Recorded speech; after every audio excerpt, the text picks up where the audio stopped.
Well, welcome everybody. This is our first presentation for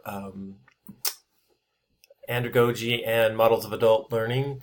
This should help us as we're thinking about curriculum across the campus or across the learning unit. As we think about how adults learn and perceive information, I think it's an important piece for us to consider as we're developing our curriculum strategies and implementation plans to kind of think this through thoroughly and uh, understand who we are addressing and if there are any people that are being left out in terms of our curriculum thoughts. So with that kind of thought in mind, let's get started.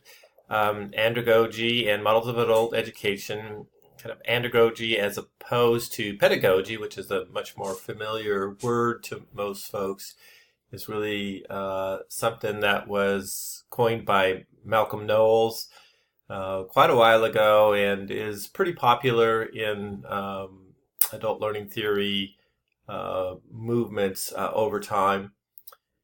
But as we've learned more, we've learned that some of these major tenets that andragogy has are maybe don't meet the needs of all learners. So we'll talk a little bit more about that.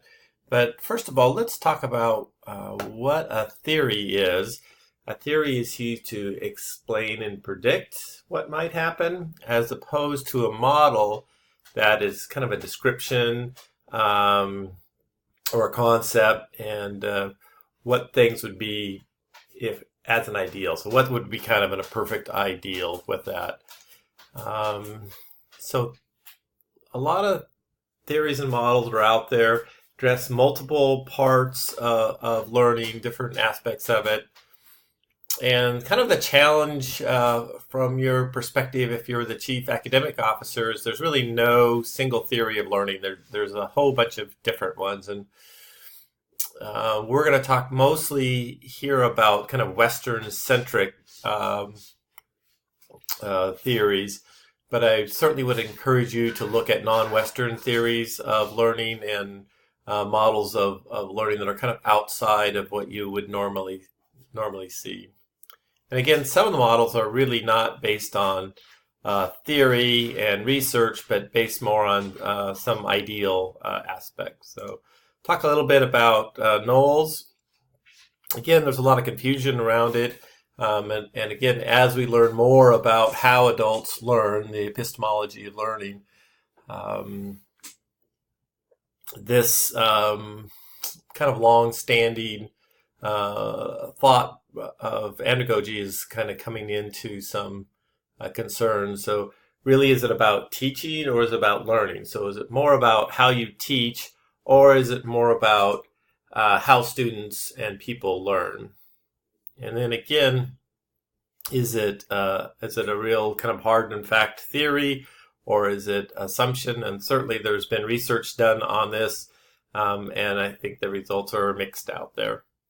And then again, is it just adults? Is that the only one that it affects?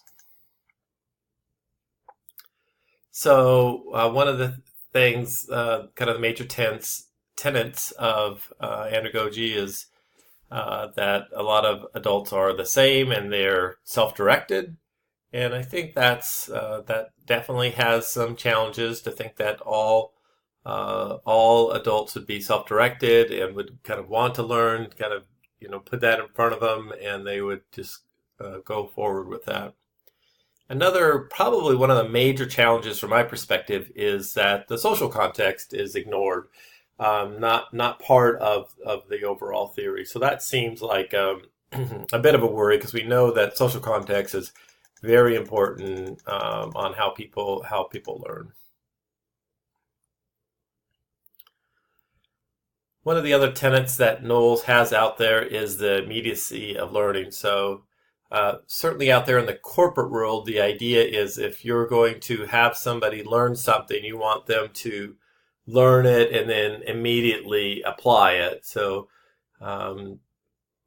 not give somebody training and then 6 months later say, okay, well now here's the new software tool, the idea is to typically to do the training kind of right before the rollout of the new software or the new processes.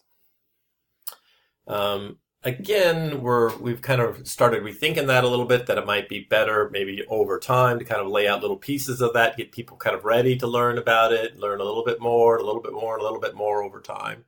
So there's kind of other more complex ways to think about learning than just Knowles' idea that it needs to be right, that learning works best if it's just prior to application. Again, one of Knowles' visions is that experience is really an important piece, and with adults that have a lot more experience, they've got more places that they can think about more things to connect their learning with experiences. And of course, certainly if they've had some negative experience, might think math anxiety or something like that, it actually might be a barrier.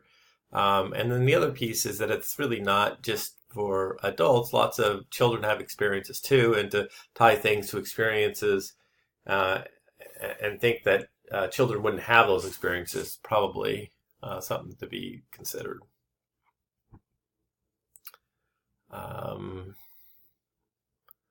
So again, the thoughts around motivation with Knowles, sometimes concerning, but we know that people have both internal and external motivations are important. So the external, that I need this to keep my job, or I need this to make money, or whatever those kind of external motivators are to have people engage in learning, are important. But those internal ones are important also, that just I have the drive for learning, I want to learn for learning's sakes. This is exciting and interesting for me to learn. So we kind of know people have that, and we certainly know that there's mandatory education out there, and certainly, again, if you're in the corporate world and doing trainings, there are all kinds of training that are required for accounting or other laws and rules around hazardous waste and all kinds of other federal, state, and local laws that you need to comply with. And part of that compliance is ensuring that your employees have had a certain level of training or certification. Again, another one that Knowles talks about is adults need to know why. So tell me why I'm getting this training. And I think that's a thing that a lot of us think about. But again, there's all kinds of goals for training out there. And like I say, sometimes people just want to learn just because it's interesting, and they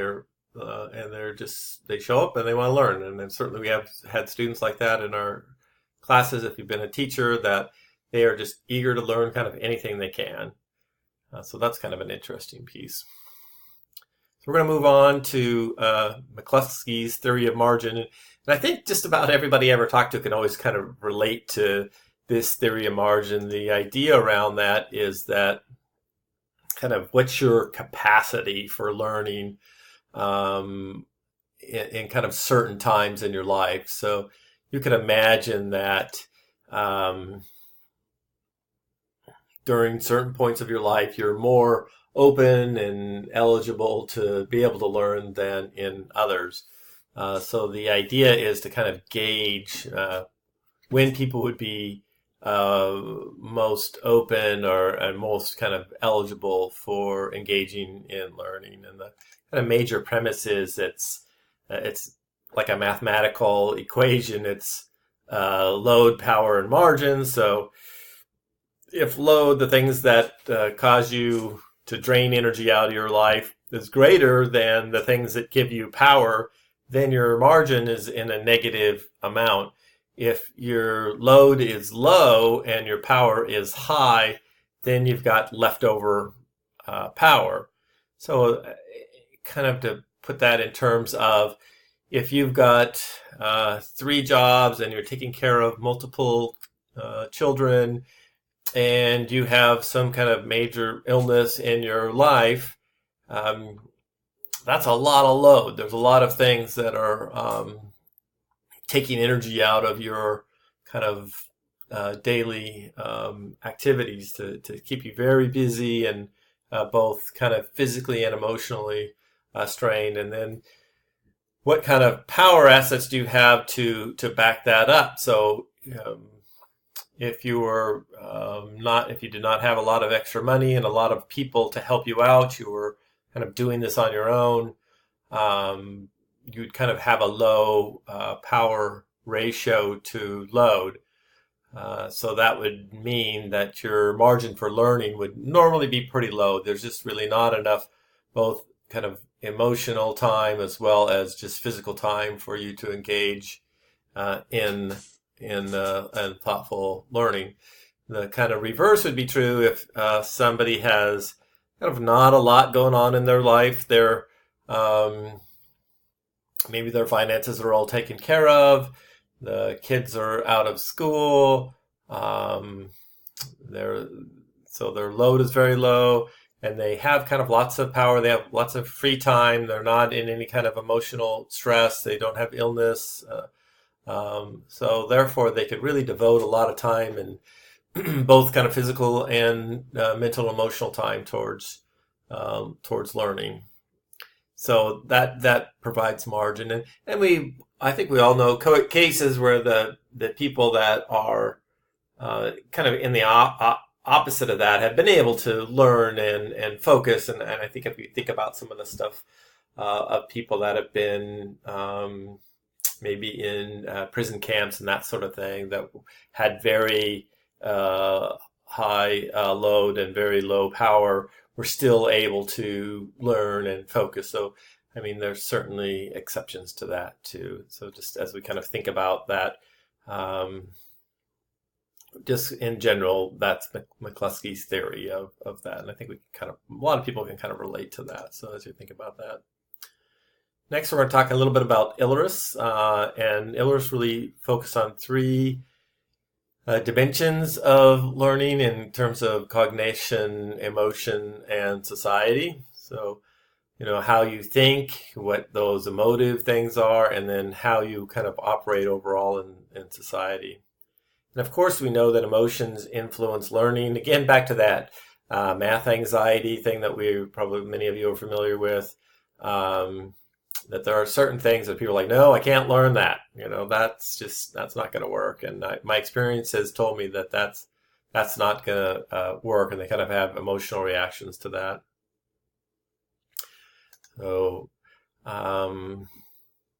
anyways, we kind of need to think about how that affects people when we're thinking about developing curriculum and that sort of thing. Just really, Jarvis is kind of a more holistic look at learning processes. It's comprehensive.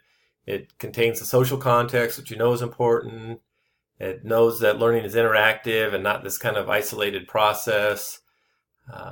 Kind of considers the whole person, perceived experience. It's transformative, and then kind of integrates things into kind of the overall person. And the kind of the key to Jarvis, and this is one you may want to go look at, is the learning result is a change or experienced person, so that somebody has done that. But the interesting one, I think important one about Jarvis is that really it kind of looks holistically, and it looks at the emotive part, and it looks at the social context, and the other parts inform with learning. So hopefully kind of this brief overlook of learning theory has helped you kind of think about that, and I encourage you to go look at other sources, look at these sources, consider non-Western types of learning theories and models as you think about moving into what curriculum is and how to define curriculum further. So anyways, look forward to future models with you, and that's all for now.